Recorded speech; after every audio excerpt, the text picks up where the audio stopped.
Hello, this is Leon Dale. LDP, Leon Dale Productions, Leon Dale Photographer, Leon Dale Philanthropist, Leon Dale Philanderer. Hi, I'd like to preach today about Robinhood. Robinhood is an application that allows you to trade for free. When you trade, there is no fee. This alone makes it extremely attractive to those who want to learn, who might jump in and out of the stock while trying to figure out how to play the stock market at all. That is one of the greatest benefits. And it's going to ask you for your social security number, it's going to ask you to connect to your bank account, and you might as well trust that in order to open this door to a whole new world, you have to go through that little minor inconvenience, that minor moment of trust.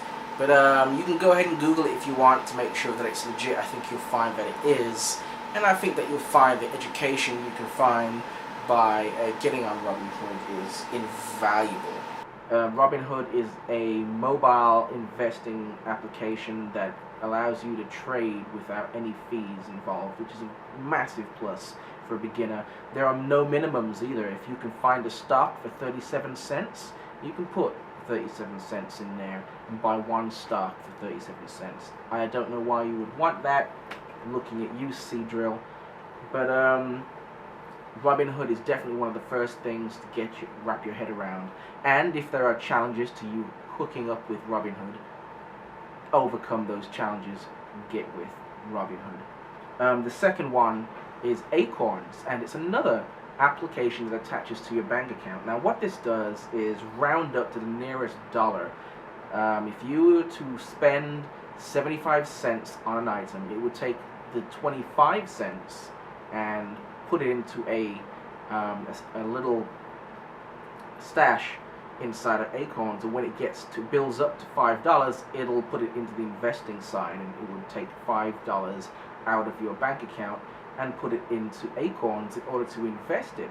Now this does cost $1 per month, and you may win or lose on the stock market $1 to $2, up or down. But that's a small price to pay, because after about a month, depending on how much you spend, it can build up quite quickly, and you'll have yourself another $150 to $200, and sometimes more depending on your spending habits. And so Acorns is a great way to save money without knowing it, which is a great advantage.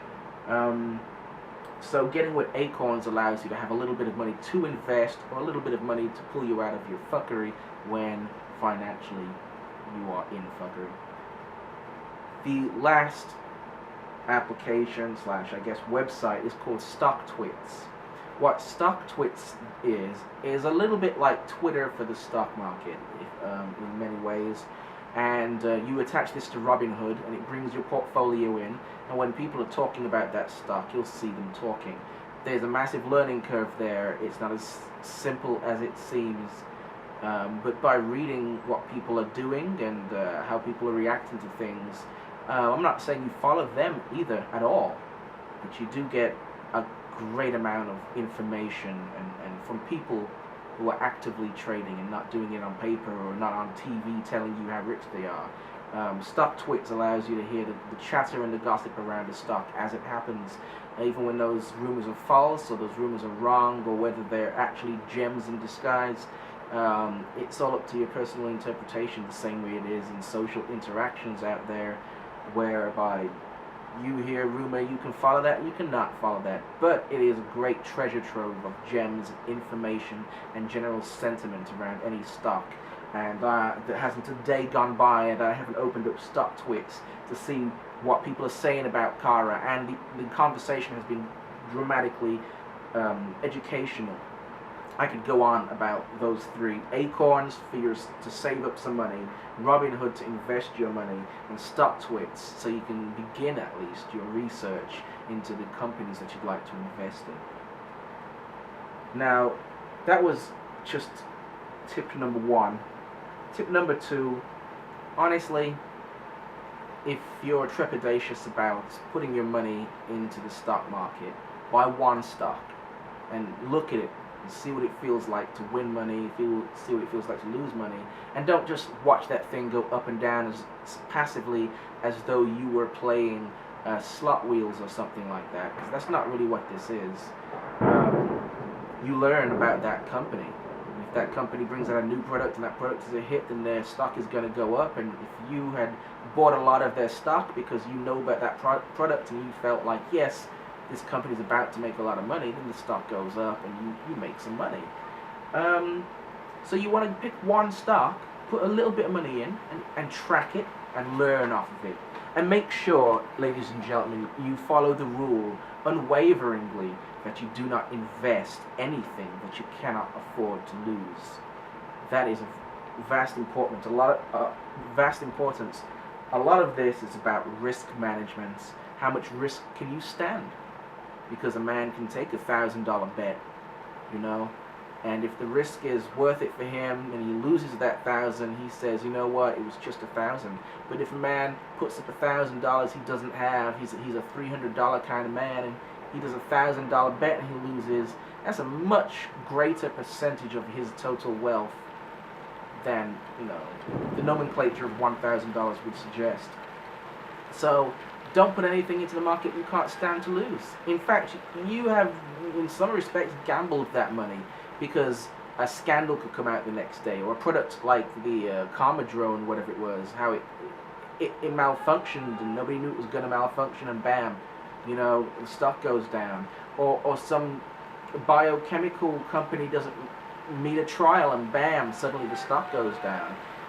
Because you can't predict these things, you have to prepare for them so that when they do happen, you have minimal loss. So risk management, you can learn this by getting one stock, tracking it, learning it, and increasing your knowledge of the stock market with minimal losses. But do get in, do get a toe wet, do that. Number 3, if the market is going up and it's good and it's green, they call it a bull market. And if the market is going down and shares are losing their price, they call it a bear market.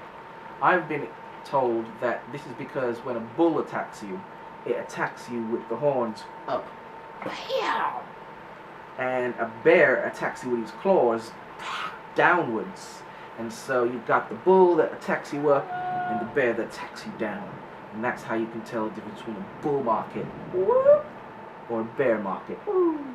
And now that you know what it means to be in a bull market or a bear market, if you are in a stock and you feel as though that stock is going up, and you call yourself bullish, and people will call you a bull.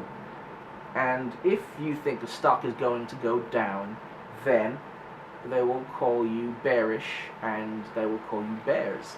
And you might be thinking, this is new to me, what does that really mean? And here it goes. When you put money, and you buy a $10 stock, and then they bring out a new product, a fidget thingy-me, and it does really well, and it goes up to $15, you just won that $5. On every stock you own, it goes up $5.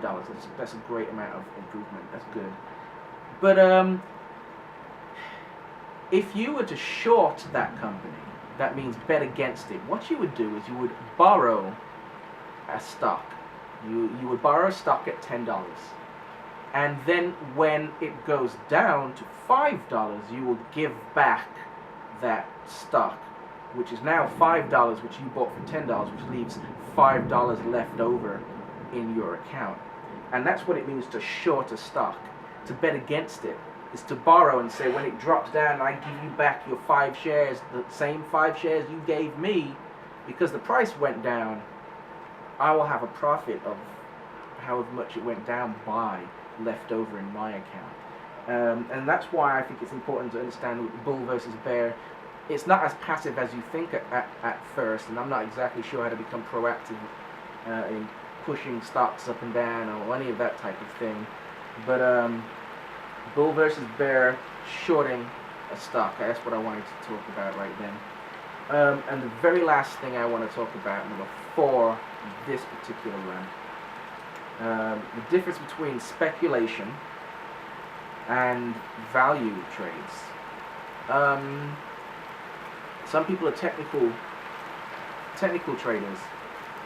Technical traders look at the charts and the graph, the amount of money, all the indicators. You'll learn about these graphs, and they look at the shapes and they look at that, And then a value investor looks at how much money did this company make versus how much debt are they in, and how much they plan to dish out to investors, and how much they plan to invest themselves, and they come up with this company value number.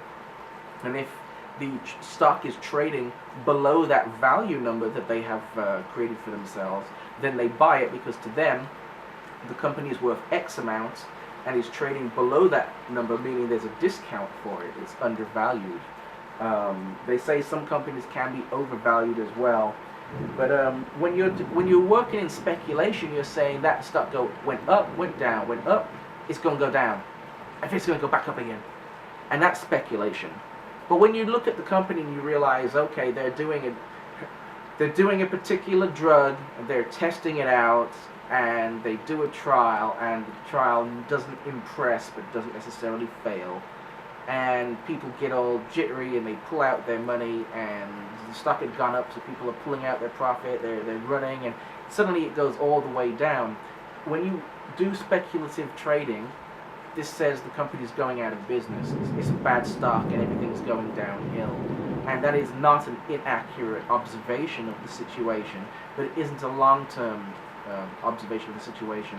If that company isn't dead, and I know I'm preaching about one of my own stocks right now, but if you feel that company still has value, if you see that it's got very little debt and it's making more and more money each year, if you hear about, any kind of acquisitions or mergers that are going to make the business better, or they've broken new technological ground, a sudden drop's not going to worry you, because you know that they have these things going on. SpaceX can fail, but if we know the company doesn't go under, they're going to produce better and better things in the long run, so there'll be a dip, and then it will get back to the price that it really is worth.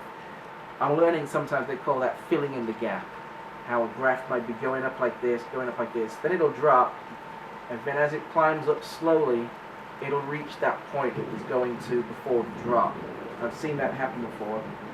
But there is a difference between speculative trading and value trading, technical trading, and trading off of some other indicator. You've got to find what works for you, but you do have to find all of those techniques in order to find which ones work for you. But anyway, I made a video already, it was too rambling, and I fear this also rambles on for a long time. But these are the top 4 things I would start thinking about when jumping in. Pick a couple stocks you like and start tracking them, watching them. Don't be afraid to jump in. Jump in as soon as you can.